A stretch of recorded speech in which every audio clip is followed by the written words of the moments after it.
እዚህ ስቱዲዮ ውስጥ እንግዶች አሉኝ። በቤታቸው እንግዶች ያደረኳቸው የሀገሬ ቴሌቪዥን ዳይሬክተሮች ቦርድ ሰብሳቢ አቶ ሽመልስ ገብረመድህን እና የሀገሬ ቴሌቪዥን ዋና ስራ አስፈጻሚ ነዋይ ይመር። እርሷ አለለመችም አይደል?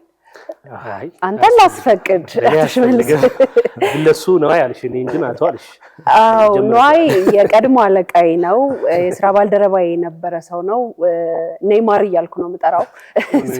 በዛ ደረጃ ትውውቅ ያለውን ሰው አቶ ነዋይ ያልኩ እዚህ ቤቱ ውስጥ ደግሞ እንግዳ አድርጌ እያልኩኝ እኔ እንደሚያባረረኝ ከዚህ እንኳን ደህና መጣችሁ። ለዚህ በጣም ትልቅ ለሚባለው በሀገሬ ቴሌቪዥን ታሪክ በሀገርም ታሪክ ለሀገሬ ቴሌቪዥንም ትልቅ ፈርቀዳጅ ለሆነው ለዚህ የዓለም ዋንጫ የፍጻሜ ጨዋታ ለመድረስ ቀላል አይሆንም። ከመክፈሻው እስካሁን የደረስንበት ጊዜ በጣም ፈታኝ ረጅም መንገድ የነበረው እንደሆነ ሁላችንም እኔም ፓርት ስለነበረኝ መመስከር እችላለሁ እና እንኳን አደረሳችሁ። ምን እየተሰማችሁ ነው ብሎ ጥያቄ ደስ ባይለኝም ምን እየተሰማችሁ ነው? ዋው ልዩ ስሜት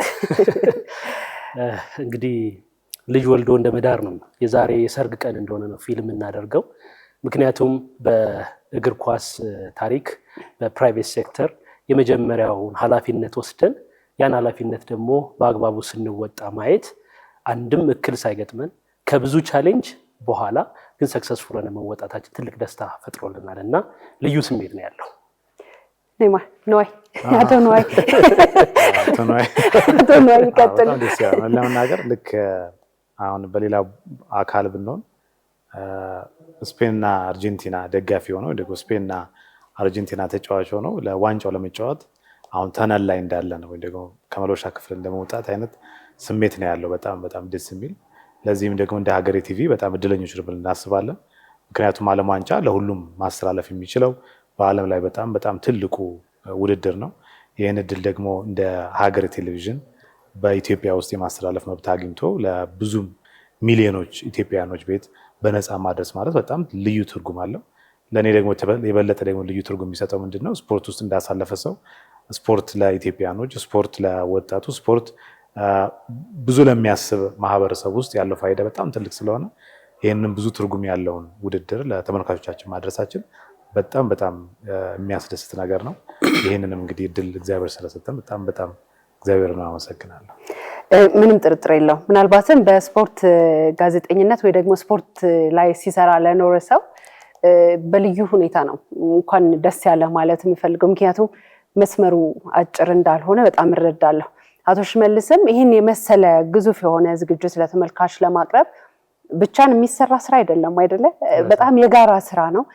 ሰራተኞች በቁርጠኝነት ማነሳሳት፣ ሌሊቱን ሙሉ አሳድሮ ደግሞ የቀን ስርጭትን አስቀጥለው እንደገና ሌሊት ደግሞ ለስርጭት ማብቃት በጣም ረጅም የሆነ ተደጋጋሚ 39 ቀን አጭርም አይደለም። ከ39 ቀን በፊትም ነው የተጀመረው፣ ገና ይቀጥላል የሚል ተስፋም አለኝና በዚህ ሁኔታ ውስጥ እንደ አንድ የቦርድ መንበሩን እንደያዘ ሰው ምንድን ነበር ያንተ የሄደበት መንገድ? ምን አይነት መልክ ነበረ? አሁን ቆመ ስትመለከተው በጣም አስገራሚ ነው ሂደቱን እውነት ለመናገር ለመገምገም መጀመሪያ አካባቢ ይሄን ኢኒሺዬቲቭ ስንወስድም ቀላል እንዳልሆነ ይገባናል። ምክንያቱም የመጀመሪያ ልምዳችን ነው። በተለይ በግል ዘርፍ ውስጥ እንደዚህ አይነት ነገር ተሞክሮ አያውቅም። ሁለተኛ ደግሞ እንደሌላ አይነት ዝግጅት ወይም አንድ የተቀረጸ ቪዲዮ ማስተላለፍ አይደለም። ስፖርት ራሱን የቻለ የሚፈልገው ስትሮንግ የሆነ ሲግናል የመቀበያ ቴክኖሎጂ ይፈልጋል፣ ኢንቫይሮንመንት ይፈልጋል፣ ባለሙያ ይፈልጋል። እንደዚሁም ደግሞ እንደ ሀገር የአዲስ ሚዲያ ሆኖ በአዲስ መንፈስ ይህን ኢኒሺዬቲቭ ይዞ ሲመጣ ወደ ተመልካች ስናደርስ ፈርስት ኢምፕሬሽን ክሬት የሚያደርገው ነገር በጣም ያስፈራ ነበር እና በዛም ላይ ደግሞ ብዙ ቻሌንጆች ነበሩ። ፈተናዎቹ ቀላል የሚባሉ አይደሉም።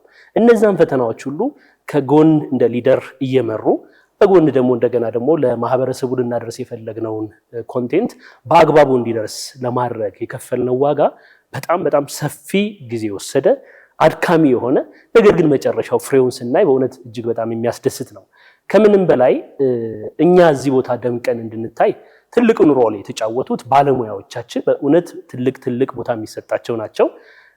ምክንያቱም ቴክኒካሊ በፕራይቬት ሴክተር የማይሞከር የሚባል ቴክኖሎጂ ነው ይሄ።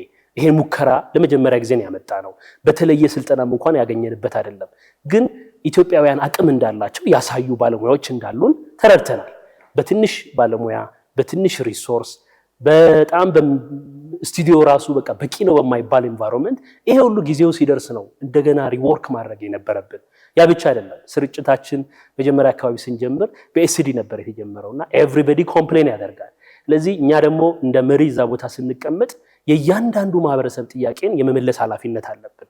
እንደ ሚዲያ ትልቅ ኃላፊነት ይዘን ቁጭ ብለን እንደገና የሰውን ጥያቄ ስናይ ያ ምላሽ ለመስጠት የቴክኒክ ሪስፖንሲቢሊቲ፣ የኦፕሬሽናል ሪስፖንሲቢሊቲ፣ ሊደርሺፕ፣ ፋይናንስ ኢንዲኬተሮች ደግሞ በጣም ሰፊ ነበር።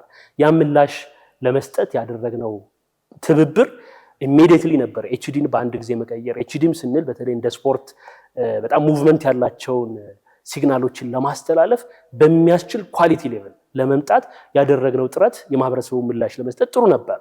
የዛ ነው ያህል ደግሞ አንዳንድ ጊዜ እንግዲህ በማህበረሰቡ የሚነሱ ጥያቄዎች ሁሉ መመለስ አለባቸው ብለን አናምንም። ምክንያቱም አንዳንዱ መልሶች ሌሎችን ሚዲያዎችን እንዳይጎዳ በመጠንቀቅ ከሌሎች ጋር አብሮ የመስራትን ቫልዩ በማስቀደም መልሶቻችን ውጤታቸው ጥሩ ካልሆነ ወይም ውጤቱን ለማህበረሰቡ ገንቢ እንዳልሆነ ካሰብን ሳንመልስ እናልፋለን። ግን ሁሉም ጥያቄዎች ደግሞ እንዲመለሱ ለማድረግ የምናደርገው ጥረት 24/7 እንድናገለግል ያስገድድ ነበረ። በተለይ ካሜራ ክሩ የባለሙያው በስተጀርባ ደግሞ ያለው መሬት ላይ የተኛ በማይመች ኢንቫይሮንመንት 24/7 ማገልገል ይገርማል። አንዳንድ ሰው ሳምንቱ ሙሉ ቤቱ እንኳን ሳይመለስ ልብስ እዛው እየቀየረ እዛው እየበላ እዛው እየጠጣ መስራት ይሄ ለፕሮፌሽናሊዝም የሚከፍል ትልቅ መስዋዕትነት ነው። በህይወት እንደ ባለሙያ በእንደዚህ አይነት ነገር ውስጥ ስናልፍ ባለሙያዎች የሚከፍሏቸው እንደዚህ አይነት ጣፋጭ ጊዜዎች አሉ።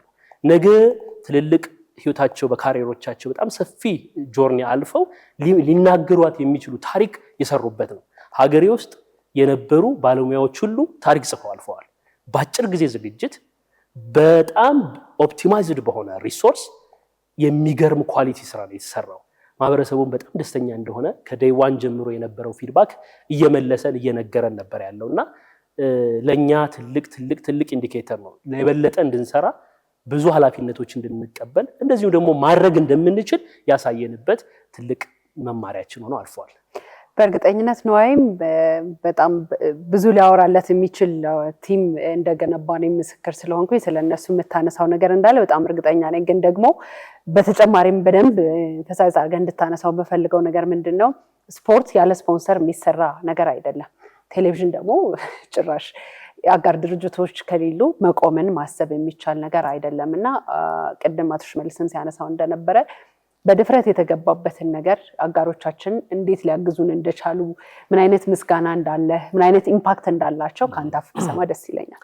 አዎ በጣም እንግዲህ ሽሜ አንስቶታል ሁሉ በአብዛኛው ነገር የተሄደበትን ቴክኒካሊ የሆነው ዲቴይሉም ላይ ያነሳው። ምክንያቱም ቅድም እንዳሉ በጣም ኢምፖርታንት የሆነው ነገር ስርጭቱን በጥሩ ኳሊቲ ለማስተላለፍ የሚፈልገው የባንድዊድዝም ቀላል አይደለም እና ያንን ለማድረግ ደግሞ ኤችዲ ብቻ ማድረግ ሳይሆን ዊድዙን ለማሳደግ ብዙ ነገር መሰራት አለበት። አንዳንድ ሪኩዌስቶቹ ከኢትዮሳት እዚህ ካሉትም በተለይ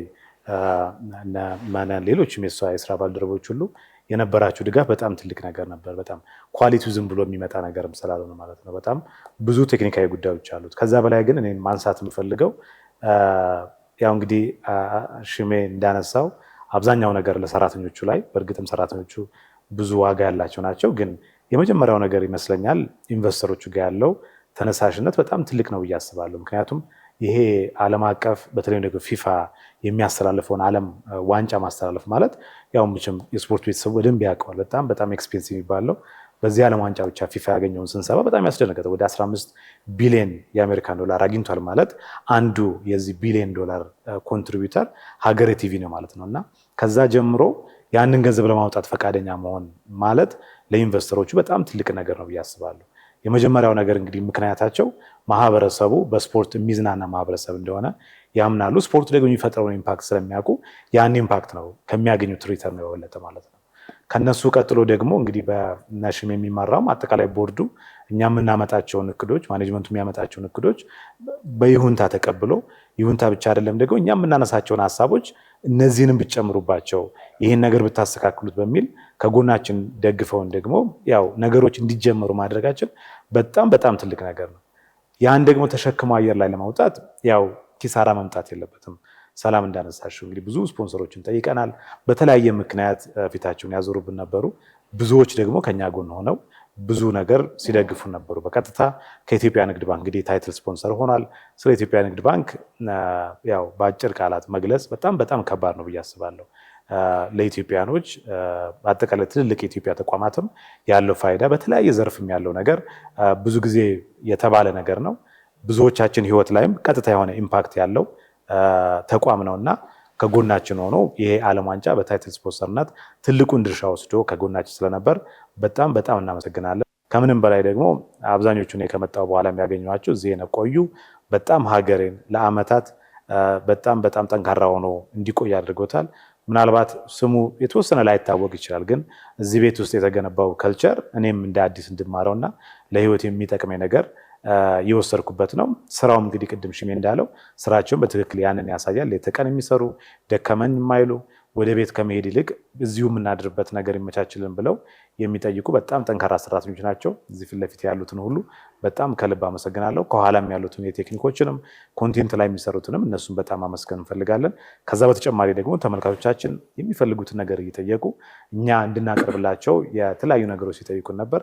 እሱን ሁሉ አቀርበን ግን አብዛኛውን ጊዜ ከኛ ጎን ሆነው በነፃ ቤታቸው ሆነው ማየት በመቻላቸው ድጋፋችንን ስለሰጡን በአንድ ፖስት ራሱ ዲጂታል ላይ ፖስት የምናደርጋቸው በሺዎች የሚቆጠሩ በጣም መልካም አስተያየት እየሰጡን ገንቢ የሆኑ ምክሮችን እየሰጡን እዚህ ጋር ደርሰናልና ለቀጣይም ትልቅ ሞራል የሚሆንን ነገር ነው። ለኢትዮጵያ ሕዝብ እንግዲህ በተለያዩ ኮንቴንቶችም በቀጣይ ከዚህ የበለጠ ከዚህ ከሚወዱን ከኛ ጋር ከሆኑ ተመልካቾቻችን ጋር እንደምንዘርግ ተስፋ አድርጋለሁ። እነሱንም በጣም ማመስገን እፈልጋለሁ። መልካም እንግዲህ ምን የሚባል ነገር አለ ሽመልስ እንትና ሰቅሎት ሄደና የሚባል ነገር አለ። ማውረድ ከበደን የሚባል ነገር አለ። ብዙ ጊዜ የተሰማው ከሆነ የሆነ ፖይንት ላይ እንትና ስለነበረ ነው እንጂ በሮናልዶና በሜሲ ዘመን ተፈጠረ እንጂ እኮ ከሌም በጣም ትልቅ ተጫዋች ነው እንላለን። እና አሁን ሀገሬ ቴሌቪዥን መገመት ከምንችለው በላይ በጣም ስታንዳርዱን ሰቅሎብናል። ስለዚህ በጣም ትልልቅ ነገር ኤክስፔክት እናደርጋለን ወደፊትና ምን አይነት ዜናዎች አሉ፣ ምን እንጠብቅ የሚለው ነገር ትልቅ የቤት ስራ የሚሆን ይመስለኛል። እጅ ከምን በዚህ ስታንዳርድ መቀጠል ሚኒማችን ነው ብለን ነው እያሰብን ያለ ነው። ከዚህ ሚኒመም ከፍ እያልን እየጨመርን የምንሄድበት እንጂ የምንወርድበት ነው የሚል እሳቤ የለንም።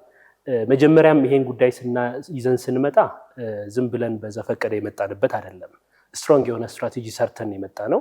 ጠንካራ የሆነ ጥናቶች ተጠንተዋል። ሀገሬ ላይ ዛሬ ላይ የምታዩቸው ወይም የተሰሩ ጥናቶች ወይም ለዚህ ሀገሬን በአዲስ መንገድ ለመግለጥ የተደከመው ድካም የበለጠ ገና የሚያጓጓ ነው። በተለይ እናንተ እንደ ባለሙያ አካባቢ ሆናችሁ ሀገሬ ጋር የምትሰሩ ባለሙያዎች ተስፋ ልታደርጉ የሚገቡ ጥሩ መረጃዎችን እንግዲህ በየጊዜው የምናሳውቅ ይሆናል። ከምንም በላይ ግን የኛ ትልቁ ታርጌት ማህበረሰቡ በነፃ ሊያይ የሚገባው መብት ሊሆንለት የሚገቡ ብዙ ኮንቴንቶች በዓለማችን አሉ። ከዚህ መካከል ዋናው ፉትቦል ነው። እንግዲህ እንደምታውቁት በሳተላይት የሚቀበል ወይም ሳህን ቤቱ ሰቅሎ የሚመለከት ኢትዮጵያ ውስጥ ከ19 እስከ 20 ሺህ ሚሊዮን ህዝብ ይደርሳል ተብሎ ኤክስፔክት ይደረጋል። እንግዲህ በአቨሬጅ በቤቱ እንግዲህ ይህን ያህል የሰቀለ ደግሞ በአማካይ ስታዩ በአንድ ቤት ውስጥ ከ4 እስከ 5 ሰው ይኖራል። ለዚህ ኒርሊ ከ90 ሚሊዮን እስከ 100 ሚሊዮን ህዝብ በሳተላይት የመመልከት እድል አለው ማለት ነው። ለዚህ ይሄ ሁሉ ማህበረሰብ አፎርድ አድርጎ ሊያየው የሚችለው ደግሞ ብቸኛው ጥሩ አማራጭ በሳተላይት መምጣት ነው። ለዚህ ኢትዮሳትን ደግሞ ስንመለከት እኛ ብቻ አይደለንም፣ ሌሎችም የቴሌቪዥን ጣቢያዎች አብረው ተሰብስበው ያሉበት ስለሆነ ማህበረሰቡ በአማራጮችን የሚያዩበት እድል አለ። ነገር ግን ሀገሬ ሲመጣ ብዙ የቴሌቪዥን ጣቢያዎች ሊያሳዩ የሚችሉትን ተመሳሳይ ኮንቴንት ለመድገም አልመጣም። በተለየ ራሱን አይቶ ፈትሾ በ4 ዓመት በተለየ ሞዳሊቲ ስለሆነ የመጣው የመጀመሪያውና ትልቁ የኮንቴንት ዲፍረንስ ይዘን የመጣ ነው ያልተሰሩ ያልተደፈረባቸውን ጉዳዮችን ደፍሮ ማሳየት ነው። ይህም እንግዲህ ወርልድ ካፕ ጥሩ ምሳሌ ሆኖ አሳይተናል። ልክ እንደዛ ሁሉ ያው እንደምታውቁት የአትሌቲክስንም ኦሎምፒክንም ለሚቀጥሉት 4 ዓመታት ገዝተናል። በዛ መንገድ በብቸኝነት የምናሰራጭ ይሆናል። እንግዲህ እነዚህን ኮንቴንቶች ስናነሳ ብዙ ሰው እንግዲህ ሀገሬን ታግ ሊያደርግ የሚችለው ሀገሬ ቅርጹን ቀይሮ የስፖርት ሚዲያ ሆነ ወይ ሊለን ይችላል። ግን አይደለም።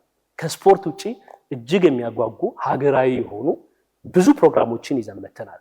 ድንገት ብዙ የቤተሰብ ድራማዎች ወይም አስደሳች የሆነ ቤተሰብ በጋራ ሆኖ የሚመለከታቸው በአጋጣሚዎች እስከዛሬ በሀገሬ ቲቪ ኤክስፒሪየንስ አልተደረጉም።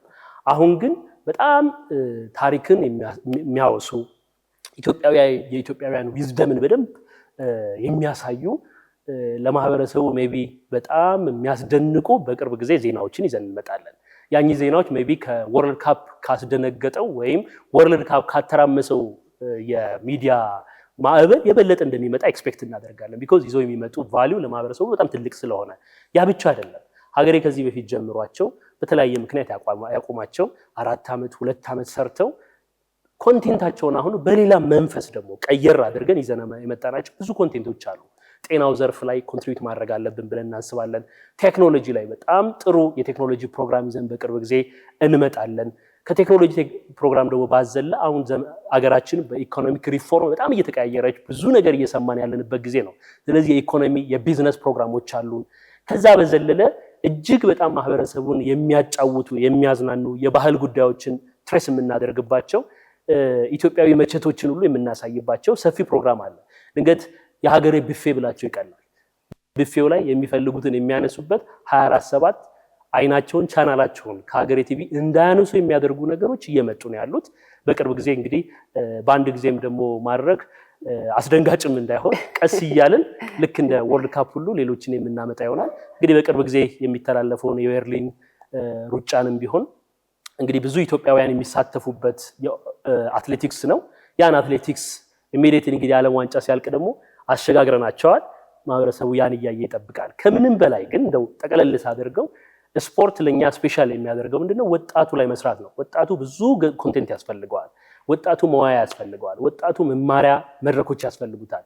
ዛሬ ላይ ያንን ፊድ የሚያደርጉ ሚዲያዎችን ተክቶ ወይም ሪፕሬዘንት አድርጎ ነው ሀገር የመጣው። ስለዚህ በየትኛውም መንገድ የትኛውም ተቋም ጋር በመወዳደር ወይም አሸናፊ በመሆን ለመስራት ሳይሆን የምናስበው በመተባበር ነው። ስለዚህ ጥሩ አቅም ያለው ነገር ግን የማይደገሙ ከዚህ በፊት የተለመዱ አይነት አሰራሮችን አንፈልግም። አዲስ አሰራሮችን፣ አዲስ አይዲያዎችን፣ አዲስ ኮንቴንቶችን ይዞ ለሚመጡ ሁሉ ቤታችን ክፍት ነው። በቅርብ ጊዜ ይዘን የምንመጣው እንኳን የቤተሰብ ድራማና እንደዚህ አይነት ፕሮግራሞች አገራችን ላይ አሉ የሚባሉ ቤስት አርቲስቶች፣ ቤስት ፕሮዲውሰሮች የሚሳተፉበት ነው። ስለዚህ ስናስብ በትልቅ ነው የምናስበው፣ ስንሰራ በትልቅ ነው የምንሰራው። ኳሊቲያችንን ጠብቀን ነው የምንሄደው። ለዛ የሚመጥን የትኛውም አይነት ኮንቴንት ያለው ኤኒታይም ዌልካም እንላለን። መልካም አቶ ሽመልስ፣ እንግዲህ በአጋጣሚ ሆኖ ከንዋይ ጋር የስራ ልምዴ ለንዋይ ነው የሚያደላው እና ቢዝነስ ላይ ልብ አውቃለሁኝ፣ ፕሮዳክሽን ላይ ኳሊቲ በነበርንበት ጊዜ ለማስጠበቅ የሚሄድበትን ርቀት አውቃለሁኝ፣ ማርኬቲንግ ላይ ኢቨንትስ ላይ ያለውን ተሳትፎ አውቃለሁኝ። እንግዲህ አሳድጎናል እንደዛ እያደረገ ማለት ነው እና እርግጠኛ ነኝ ስፖርት ሲባል ንዋይ የሚለውን ስም እናያይዘዋለን እንጂ ሌሎች ኮንቴንቶችንም ኤክስፔክት እናደርጋለን። እንደ መሪም የተቀመጠውን ሰው እኔ በግሌ ኤክስፔክት የማደርግበት ሰው ነው እና ያሳካዋልን ብዬ አስባለሁ። ንዋይ የምጨምረው ሀሳብ ካለ እዚህ ጉዳይ ላይ? ምክንያቱም እጅ ላይ ያለችውን ኳስ ለወርውራት ወዳንተ። ሽሜ በትክክል አንስቶታል። ዛሬ ሳይሆን ወይም ደግሞ ነገ ሳይሆን ከነገ በስቲያ ድረስ የምንሄድባቸውን ርቀቶች በዲቴል አንስቷቸዋል እና ሀገሬ ቴሌቪዥን ስፖርት ላይ ብቻ የሚያተኩር ሀገሬ ቴሌቪዥን የተወሰኑ ፕሮግራሞች ላይ ብቻ የሚያተኩር ሳይሆን አጠቃላይ ማህበረሰቡን የሚጠቅሙ ብዙ ኮንቴንቶችን ይዞ ለመምጣት ነው ያቀደው። እዛም ላይ እንሰራለን። ግን ሞር ስፔሲፊክ ለመሆን ሐምሌ 29 እንግዲህ የዓለም ዋንጫ እንደተጠናቀቀ የዓለም ወጣቶች ሻምፒዮና የአትሌቲክሱ እንግዲህ አትሌቲክስ ለኛ ልዩ ትርጉም አለው። በኦሪገን አሜሪካ የሚካሄድ ውድድር አለ። እሱን ለተመልካቾቻችን በቀጥታ ስርጭት እናስተላልፋለን። ከበርሊን በፊት ደግሞ ቀደም ሽሜት አንስቶታል። መስከረም መጨረሻ በርሊን የሚካሄድ ትዕግስት አሰፋ ምናልባትም ለሪከርድ የምትሮጡበት በጣም ትልቅ ውድድር ነው። ከዛ በፊት ደግሞ ሲድኒ የሚካሄደው ኦገስት መጨረሻ የሚካሄድ ሌላ ውድድር አለ። እሱንም ለተመልካቾቻችን እናስተላልፋለን። በ28 የሎስ አንጀለስ ኦሎምፒክ፣ የ2032 የብሪዝበን እና ኦክቶበር ላይ የሚካሄድና ለመጀመሪያ ጊዜ ኦሎምፒክ ወደ አፍሪካ ይመጣል፣ የወጣቶች ኦሎምፒክ ማለት ነው። እሱንም በቀጥታ ስርጭት እናስተላልፋለን። ድራማዎች፣ ሌሎች ጉዳዮች ግን ባለፈው የሀገሬ ተመልሷ ፕሮግራማችን ላይ ስናነሳቸው ነበሩ። ትልልቅ ዳይሬክተሮች የሚሰሯቸው ድራማዎች ይኖርናል። ኒውስንም ጨምሮ በጣም በጥሩ ሁኔታ እንመጣለን። አቶ ሽመልስ ኳስ የማን ደጋፊ ነበርክ? በእውነት ሀገሬ ነው ወደ ኳስ መልሶ ይዘፈቀኝ። ከዚህ በፊት ኳስ ለረጅም ዘመናት መለከት ነበረ። አክቹዋሊ አርሴናል ደጋፊ ነበር ብዙ አመት። ግን ሀገሬ ሲመጣ ነው በአዲስ መንፈስ ወደ ኳስ የተመለስኩት። ግን የዩናይትድ ደጋፊ መሆኑን ታውቃለህ? አዎ አውቃለሁ። ያው ሆን ብዬ ነው አሁን አድርገን አርጊው ለማድረግ እንዲመችል ነው። እኔ እናገራለሁ ግድ የለም። ትልቁ ነገር በጣም የሚገርማችሁ ነገር ኳስን የአንድ ቡድን ደጋፊ ሆኖ ማየትና ሁሉንም ቡድን ምክንያቱም እኛ አሁን ትልቁ ኃላፊነታችን ለማህበረሰቡ ሁሉንም ክለብ ጥሩ ሆኖ ማቅረብ ነው። ምክንያቱም ሁሉም ክለብ ጥሩ ከተጫወቱ የኛ ኦዲየንስ ደስተኛ ይሆናል፣ ተመልካች ደስተኛ ይሆናል እና በጣም በሚገርም ሁኔታ የዚህ የዓለም ዋንጫ ተጀምሮ እስከሚያልቅ የማንም ቡድን ደጋፊ አይደለም። የጥሩ ተጫዋች ቡድን የቴሌቪዥን ስርጭት አስተላላፊ ሆነ ነው የተመለከትከው። ያ አቲቲዩድ እንትኑ ቶታሊ ቀይሮብኛል። አሁን ነዋይም የዩናይትድ ደጋፊ አይደለም ያለበት ምክንያት እኔ እረዳዋለሁ። ምክንያቱም የሆነ ዘመን ነው ጋዜጠኛ እስከሚሆን ድረስ ነው ኳስ የደገፍከው አይደለ? ከዛ በኋላ ቴክኒካሊ ሌላ ነገር ነው የምትመለከተው እንጂ ደጋፊ የሚለው ኮንሴፕት ይጠፋል። እንኳን ይሄን ያክል ኃላፊነት ቶታሊ ጠፍቶብኛል እና እኔ አሁን በቃ ጥሩ የተጫወተ በቃ ትልቁ ኮንትሪቢዩተር ነው ብዬ ስለማስብ ለሚዲያው የዛ ቡድን ደጋፊ ነው። ስለዚህ እስካሁን ባለው ስፔን በጣም እያስደስተኝ ነው። ስለዚህ ሚዲያውን ሰፖርት ካደረገ ኮንስፓይረሲ ምንም ቀይ ካርድ ምንም ቆንጆ ነው። ማንም ይሁን የዛ ደጋፊ። መልካም መልእክት ካለ እሱን ለመስማት ዝግጁ ነኝ። መልእክቴ እንግዲህ ቅድም ነዋይ በደንብ አድርጎ አድሬስ አድርጎታል። እውነት ለመናገር እንደዚህ ደምቀን አምረን በዚህ መንገድ ይሄን ፕሮግራም እንድናስተላልፍ ደጋፊዎቻችን፣ ስፖንሰሮቻችን ትልቁን ቦታ ይይዛሉ። በተለይ የኢትዮጵያ ንግድ ባንክ እውነት ለመናገር ለማህበረሰቡ በባንኪንግ ሰርቪስ እየሰጠ ያለው ነገር የሁላችን ኪስ ውስጥ እንደደረሰ ይታወቃል። አሁን ደግሞ እግር ኳስን ብቻ የዓለም ዋንጫን ብቻ መደገፍ አይደለም ለኔ የኢትዮጵያን እግር ኳስ ነው እየደገፈ ያለው። የኢትዮጵያን እግር ኳስ አንድ ስቴፕ ፈቅ እንዲል ነው። በዚህ ብቻ አይደለም በተለያዩ የእግር ኳስ መድረኮች ላይ ትልቁን ቫልዩ እየተጫወተ ነው። እግር ኳስ ብቻ አይደለም የዲፕሎማቶች እንቅስቃሴዎች ላይ ሊሆን ይችላል። ከዛም ባለፈ አትሌቲክስ ላይ ሌሎችም ላይ ከፍተኛ የሆነ ቫልዩ እያደረገ ያለ ባንክ ነው።